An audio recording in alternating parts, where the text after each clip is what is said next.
Este mes comenzamos con una temática interesante: visión y pasión por Dios. Qué mejor forma de comenzar el año que afirmando, potenciando y buscando que nuestra visión sea afirmada en Dios y que la pasión por Dios sea cada día mayor en nuestras vidas. Amén. Haciendo alusión al mensaje del pastor Mario Peraza del cierre de año, donde tuvimos la Santa Cena, y el texto que nuestro pastor usaba dice: hermanos míos, yo mismo no pretendo haberlo alcanzado ya, pero una cosa hago, olvidando lo que queda atrás, metiendo hacia adelante, prosigo a la meta, al premio del supremo llamamiento de Dios en Cristo Jesús. Cerramos un año, comenzamos un año, y todo esto se ve envuelto entre tradiciones, supersticiones, que haz esto para que te vaya bien este año, cantidad de cosas que se creen y mitos y supersticiones que giran en torno a él. Pero la iglesia del Señor está fundamentada sobre la roca que es Cristo Jesús. Es bueno celebrar el año nuevo, y es bueno también hacer planes, proyectos, proyectarnos hacia este año, y más aún cuando entre esas metas y proyecciones está tener visión y pasión por Dios. Entre esas metas está involucrarnos más en nuestra devoción a Dios, involucrarnos más en nuestro servicio en la obra del Señor, o involucrarnos en caso de que no estemos involucrados. Y por supuesto, todos los planes y proyectos personales, todos aquellos proyectos familiares de lograr objetivos y metas que son lícitos, y que no solamente eso, sino muchos de ellos Dios ha dado promesa en su palabra de bendecirnos, de proveernos. Él prometió estar con nosotros. Y cuando estamos en este comienzo de año y analizamos bien como hijos de Dios, como pueblo de Dios, tendemos la tentación a mirar cada una de estas cosas que observa a veces el mundo, las tradiciones. Pero como decía este texto, olvidando ciertamente lo que quedó atrás. El pasado pasó.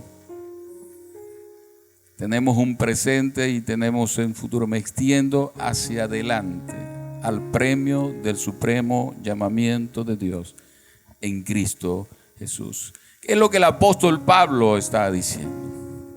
Ningún plan y propósito, ningún anhelo personal va a tener sentido en nuestras vidas si nuestro principal propósito no es mirar hacia la meta, que es el premio del supremo llamamiento de Dios en Cristo Jesús, que es obtener la salvación, la vida eterna, que es llegar a la meta, como dijo el apóstol Pablo. Si va a aplaudirlo, hágalo fuerte. ¿Será que es egoísta esto? No. Es el fundamento sobre el cual debe estar todo proyecto y todo plan que usted y yo podamos hacer. Porque cuando miramos hacia el deseo, el anhelo y la necesidad, porque es hasta una necesidad hacer planes y proyectos y tener metas, perseguirlas. En otras palabras, ser un visionario, tener visión y acompañado con eso, tener pasión, pero primeramente pasión por Dios.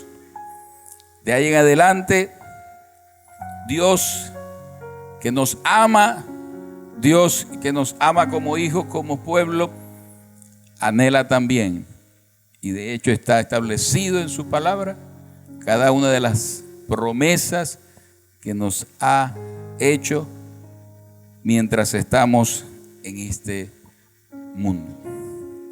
Pero hay circunstancias y situaciones que se presentan en este devenir de la vida, que el mismo Jesús lo dijo: en el mundo tendréis aflicción, pero confiad, yo he vencido al mundo. De allí que normalmente cuando nosotros hacemos planes y proyectos, no incluimos las vicisitudes, por supuesto no incluimos tragedias, no incluimos cosas como enfermedades y pruebas que podemos encontrarnos en el camino. Y no mirar hacia la meta del supremo llamamiento de Dios en Cristo Jesús nos puede llevar a decepcionarnos y a desmayar en el camino. Por eso el apóstol Pablo comienza este texto, o mejor dicho, el autor a los hebreos, porque muchos creen que es el apóstol Pablo el autor, otros opinan que no, pero lo importante es que es palabra del Señor, que es la instrucción para la iglesia. Y primeramente necesitamos observar que esta carta a los hebreos fue escrita para los judíos convertidos al cristianismo, que estaban comenzando a tener y a padecer persecución por causa de la fe, y algunos de ellos estaban comenzando a menguar, a volver al judaísmo. Y el apóstol que escribe la carta, el escritor, el autor de la carta, desde que comienza la carta a los hebreos, comienza a establecer y a comparar a Jesucristo con Moisés. Dice que mejor que Moisés, con los sacerdotes, con los profetas, mejor que los profetas, mejor que el sacerdocio levítico. Cristo mejor que los ángeles, superior a los ángeles. Un pacto mejor que el pacto antiguo. Y a través de esto les está enseñando para que ellos no volviesen a los rudimentos anteriores. Y comienza diciendo: por tanto, nosotros teniendo en derredor nuestra tan grande nube de testigos. Hace una alusión a lo que eran las Olimpiadas.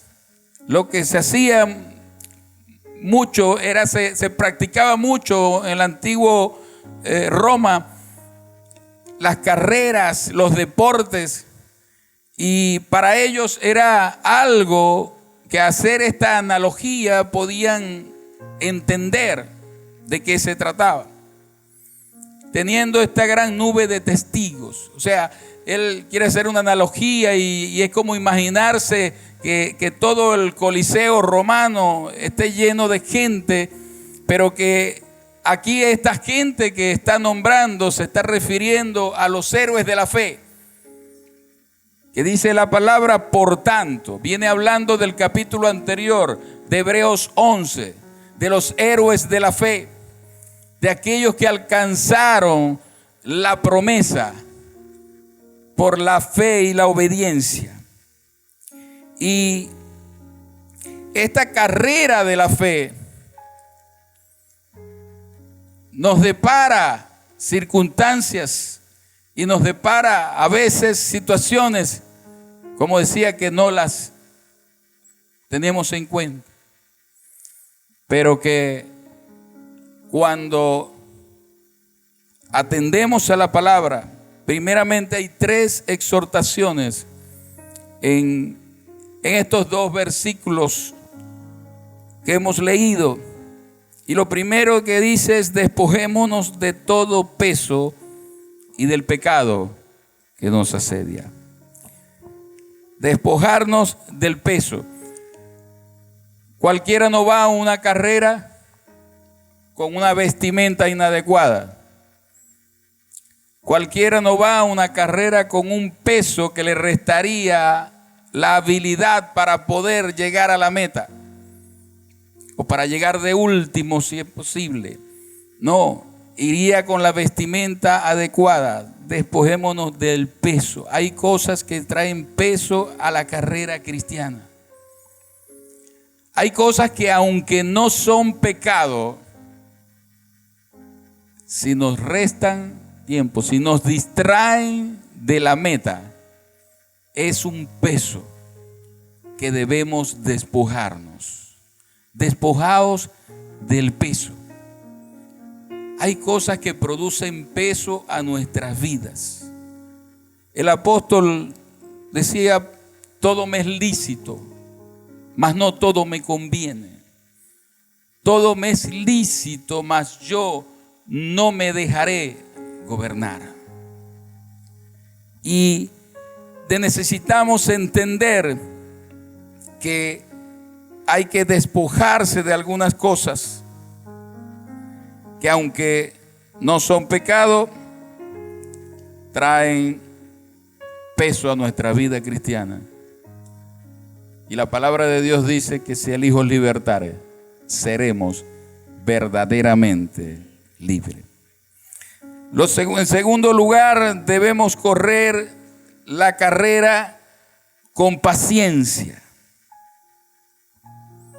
Una de las cosas importantes, hay muchas cosas que decir acerca de la paciencia, pero lo más importante y trascendental que necesitamos recordar constantemente acerca de la paciencia, que la paciencia es un fruto del Espíritu.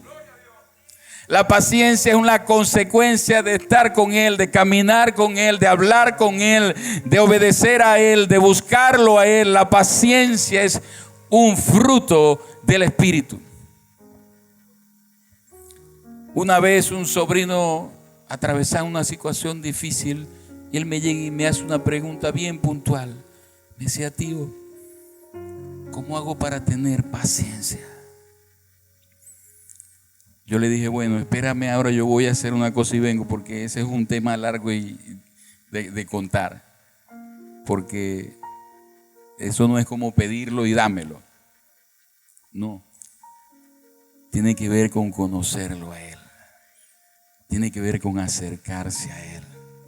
Tiene que ver con parecerse a Él. Tiene que ver con hacer su voluntad. Tiene que ver con alabarlo a Él. Tiene que ver con adorarlo a Él. Si hemos escuchado muchas veces que el que camina con cojo a los 3 días está cojeando.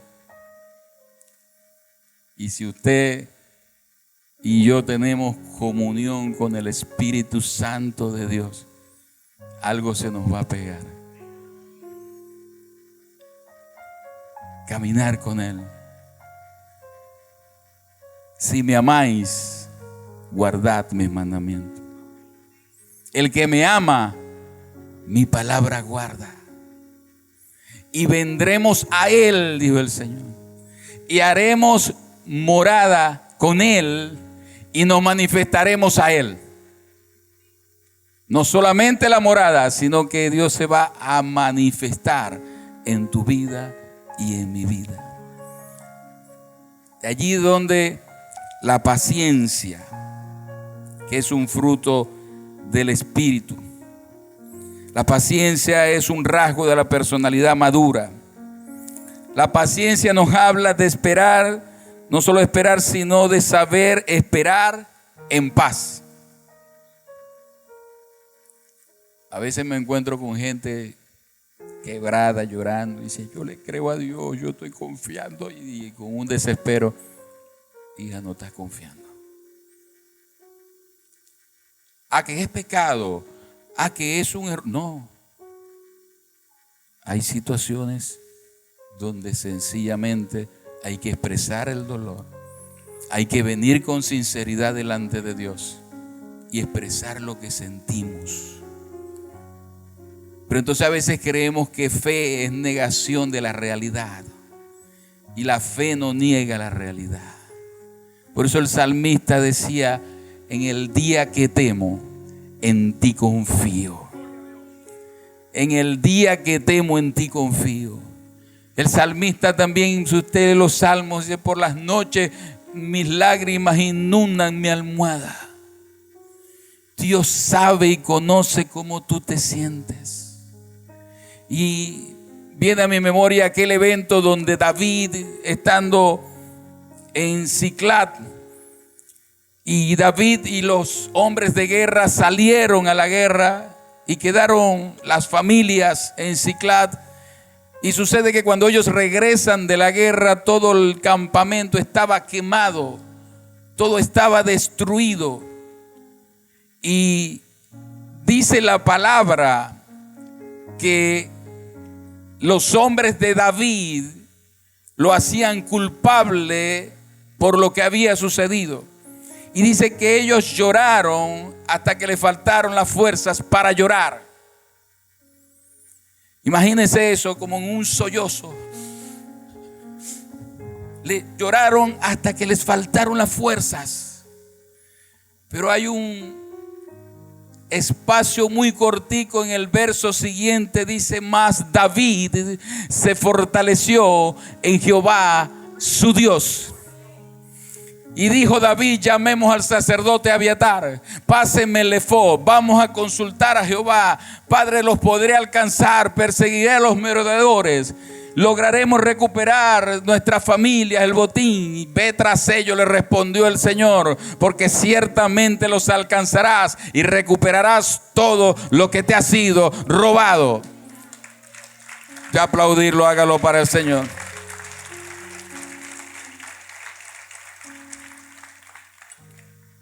Gloria a Dios. La paciencia es una de las virtudes más valiosas de la vida.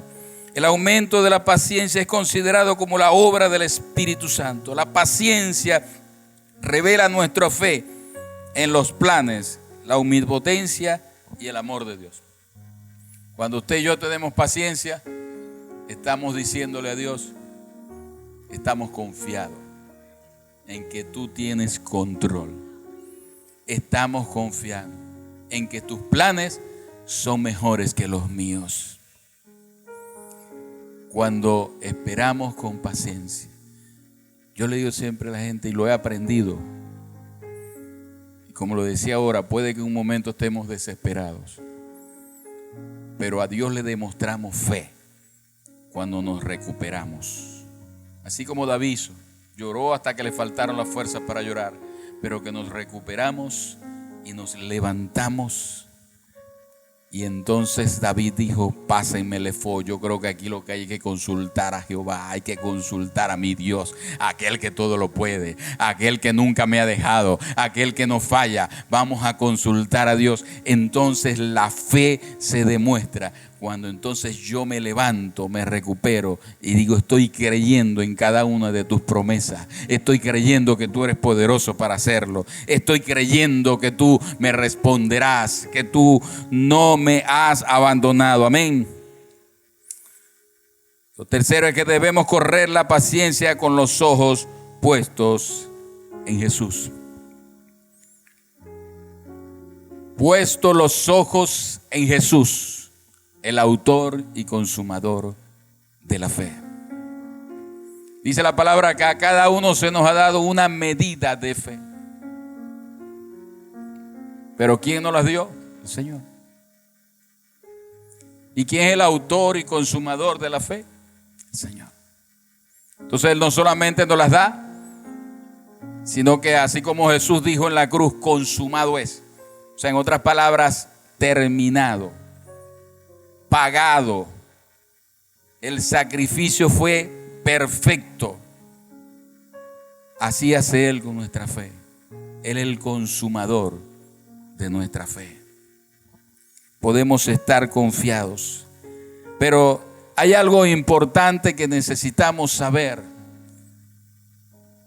Que para poder estar enfocados en Dios, necesitamos visión.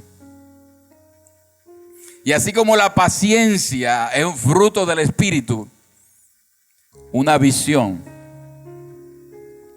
no viene de parte del pastor. Una visión no viene de parte del hermano que está a tu lado. Puede venir un consejo, puede venir una palabra, puede venir una palabra de aliento, puede venir cualquier cosa buena de parte de Dios, pero una visión se halla en la presencia de Dios, en la intimidad con Dios. Por eso es que necesitamos, primeramente, por supuesto, como iglesia, entender visión. Y esta iglesia tiene una visión. Y sabe que es lo importante entender una visión, que en una iglesia no puede haber dos visiones. Porque cuando hay dos visiones es división. Pero a veces decimos, no, la visión la recibe el pastor. Sí, pero eso es con respecto a la iglesia. Por supuesto que el pastor es el que recibe la visión, nos baja la visión. Pronto viene el pastor y va a bajar la visión para este año. Y nosotros vamos a decirle, heme aquí. Nosotros vamos a apoyar la visión, vamos a caminar con la visión, porque es nuestra responsabilidad. Pero olvidamos que de la misma manera como se dirige la iglesia, a través de una visión, tu vida y mi vida, tu familia y mi familia, necesitan también una visión. El problema es que queremos una visión, pero queremos una visión de la iglesia. Y esa visión Dios se la ha dado a nuestro pastor. Pero no es la visión de la iglesia que tenemos que buscar. Necesitamos entrar en intimidad con Dios y tener de parte de Dios la visión para nuestras vidas. Cuando tenemos una visión, vamos a permanecer enfocados. Puesto los ojos en Jesús. Habla de enfocarte, de no distraerte. Habla de no estar en varias cosas a la vez, sino enfocados, puestos los ojos ¿en quién? En Jesús, el autor y consumador de la fe. Y se dice que los sueños son el lenguaje del Espíritu Santo. La visión que no viene de Dios es perecedera y temporal, es cansada y frustrante. La visión de Dios es ligera, nos mueve y gobierna. Una visión que no viene de Dios es simplemente un capricho. Por eso debemos de asegurarnos de que la visión que tenemos viene del cielo. Pero no existe visión sin pasión, porque visión sin pasión no vamos a llegar a la meta. Es como planificar y no ejecutar. Pasión significa sufrir. Cuando comienzas algo, comienzas a sufrir. Esto no nos gusta, ¿verdad? Como que no son buenas noticias. La pasión de Cristo lo llevó a la cruz, por ti y por mí. Su pasión, que de tal manera amó Dios al mundo, que dio a su Hijo unigénito, para que todo aquel que en él cree no se pierda, mas tenga vida eterna.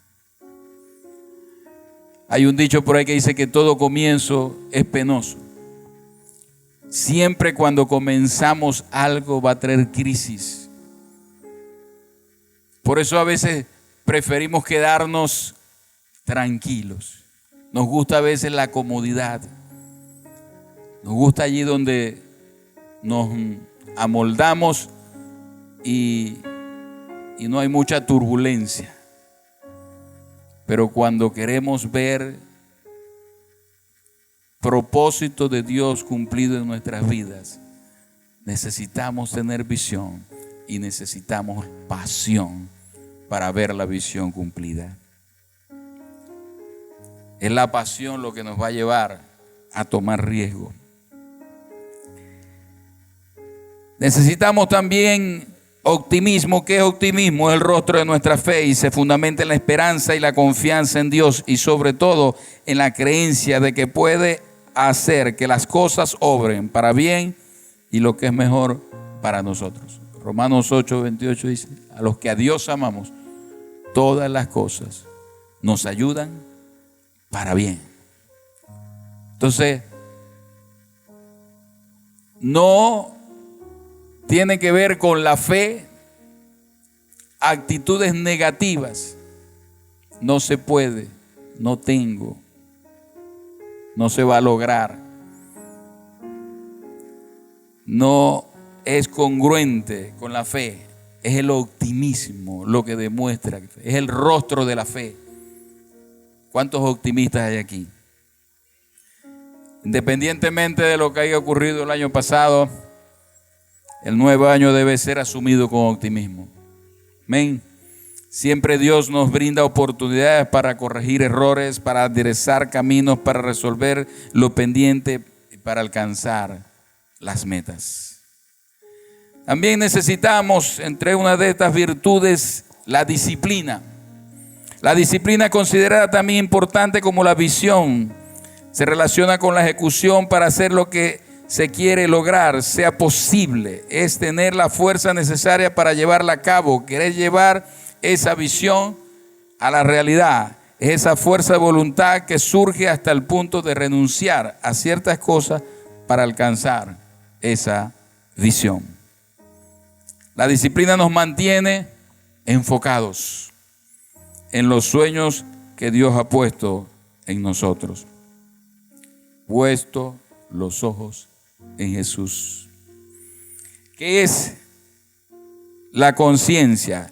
Esa voz en nuestro interior y se define como conocimiento que viene del ser humano sobre sí mismo y su relación con el mundo, así como la capacidad de discernir entre el bien y el mal, a partir de la cual se puede juzgar los comportamientos. La conciencia es lo que lleva a conocerte a ti, es lo que lleva a conocernos y a poder conocer los dones y talentos que Dios ha puesto en tu vida. Y es a partir de allí que podemos tener esa convicción, es que podemos tener ese optimismo, es que podemos tener pasión para lograr aquello que Dios nos ha mostrado en su visión. Cada uno de nosotros tenemos dones y talentos. Cada uno de nosotros tenemos la capacidad y tenemos el potencial para ver los propósitos de Dios cumplirse en nuestras vidas. Amén. La importancia de tener y mantener visión por Dios, tener una completa pasión por Dios, significa que estás dispuesto a servir a Jesús sin importar tu situación o las consecuencias. Es tener esa pasión por servir a Dios, por desarrollar tu ministerio, tiene mucho que ver con tu compromiso. El mayor impedimento de la gente en comprometerse con Dios es que algunos no nos sentimos capaces. Y Dios nos llama a los capacitados. Dios capacita a los llamados. Dios te llama y te capacita para que tú hagas la asignación que se te ha encomendado. Hay algo que me encanta del libro de Rick Warren, el autor de Una vida con propósito. Y Rick Warren allí trata hablando del concepto de felicidad. Primeramente dice que hay muchos conceptos, la gente tiene muchos conceptos acerca de la felicidad, pero dice que la felicidad es conocer y entender el plan y el propósito de Dios para nuestras vidas y saber que hoy estoy haciendo algo para lograrlo. El mundo busca la felicidad en los placeres y en muchas cosas, pero la felicidad realmente viene de saber, primeramente, que Dios tiene propósitos contigo y conmigo, y de saber que hoy estamos haciendo algo para lograrlo. Denle aplauso al Señor.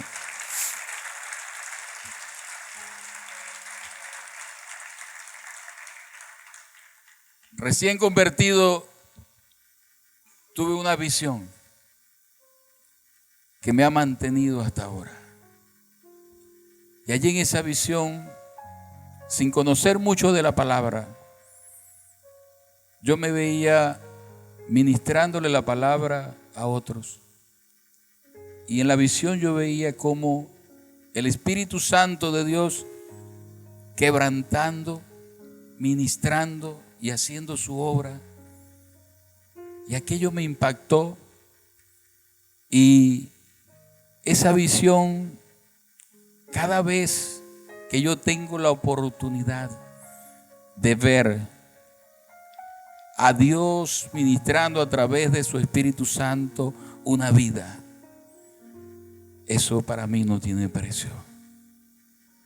Eso me mantiene vivo, eso me mantiene con los ojos puestos en la meta, con los ojos puestos en Jesús, porque no hay nada que me apasione más que ver a Dios haciendo su obra en la vida de la gente.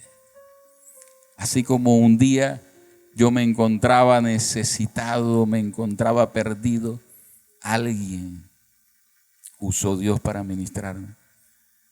Y eso para mí es de gran valor. Nunca, pero nunca se me olvida, me apasiona ver al Espíritu Santo de Dios ministrando, haciendo su obra a través de la predicación de la palabra de Dios. Porque no somos nosotros, es el poder de la palabra obrando a través de nosotros. Para terminar, quisiera hablarles de un hombre llamado Moisés, quien tuvo una visión, pero que en su peregrinar, en su llamado, casi la mitad de su vida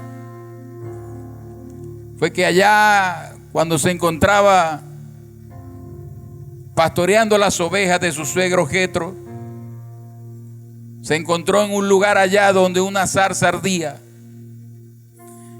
y le llamó la atención porque la zarza ardía y no se consumía, y se decidió acercarse al lugar, y Dios le dijo: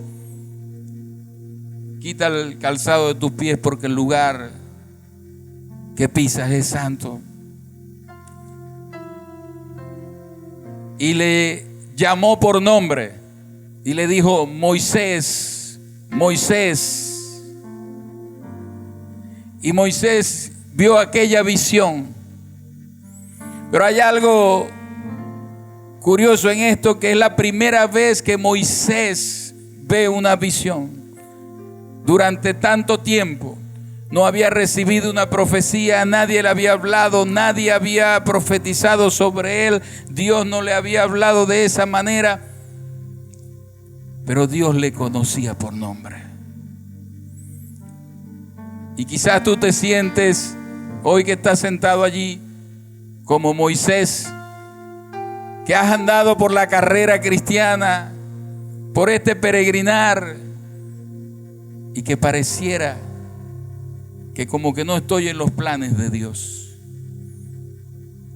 Así como Moisés se enteró de que habían planes para su vida, Dios le dijo: yo he visto el sufrimiento del pueblo y he visto cómo los egipcios los oprimen y he decidido librar. Pero lo más hermoso que Dios le estaba diciendo a Moisés: tú vas a ser el instrumento a través del cual yo voy a orar. Yo creo que Dios te está diciendo en esta mañana que tú vas a ser el instrumento a través del cual Él va a obrar en tu familia. Tú vas a ser un instrumento a través del cual Él va a obrar aquí en Filadelfia. Yo creo que pocos lo están creyendo.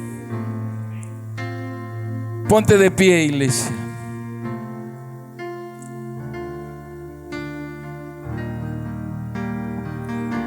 Moisés.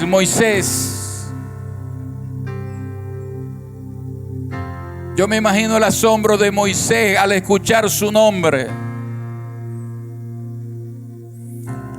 Al ver y percibir que el Padre, el Dios eterno, Jehová, el Dios de los cielos, el Santo,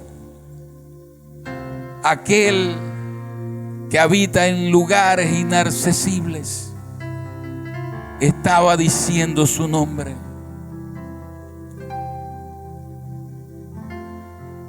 Y tu nombre también Dios lo conoce. Y si no has tenido una visión de Dios, primeramente es necesario hacernos parte de la visión de la iglesia. Pero busca a Dios en oración, porque Jeremías 29:11 dice: yo tengo planes de bien y no de mal para ti. Dice: yo conozco los planes, yo los tengo ideado. Yo tengo planes de bien y no de mal para vosotros. Cierra tus ojos. Padre, gracias. Gracias por tu palabra. Gracias porque tú nos conoces por nombre. Gracias porque en el peregrinar de esta vida cristiana, en la carrera que hemos emprendido, tú eres el que nos sostiene. Tú eres el que nos alienta. Tú eres el que nos alimenta. Tú eres aquel que pronuncia nuestro nombre. Y nosotros hoy te decimos: heme aquí, Señor Dios. Heme aquí, cuenta conmigo. Gracias.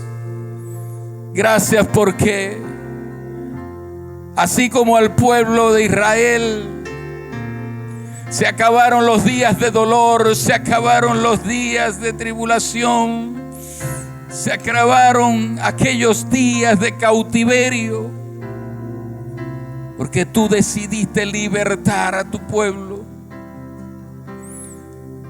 Hoy creemos que este año será ese año de libertad, ese año donde se acaba la tribulación, ese año donde termina, oh Dios, las vicisitudes y comenzamos contigo de la mano, Dios. Padre, yo te pido en el nombre de Jesús que seas tú haciendo tu obra en la vida de cada uno de mis hermanos y en la vida de cada uno de sus hogares. Sé tú acompañándonos en esta carrera,